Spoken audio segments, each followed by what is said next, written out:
ya? Apa ini sekarang bioskop ya? Gimana? Boleh. Bentar lagi kita ke situ ya.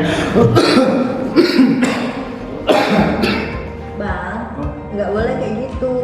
Kalau batuk, nggak boleh sembarangan. Itu virusnya bisa kemana-mana, kita bisa tertular. Kalau batuk, seharusnya mulutnya ditutup. Minimal pakai lengan bagian dalam tuh kayak gini. Atau nggak pakai tisu kering tuh yang sekali pakai. Ini bang, tisu. Oh iya, thank you Amelia. Jangan lupa apabila Anda sedang batuk ataupun flu untuk selalu menutup mulut dan hidung Anda menggunakan lengan bagian dalam, tisu ataupun masker sekali pakai untuk menghindari agar orang sekitar Anda terinfeksi dari droplet yang Anda keluarkan.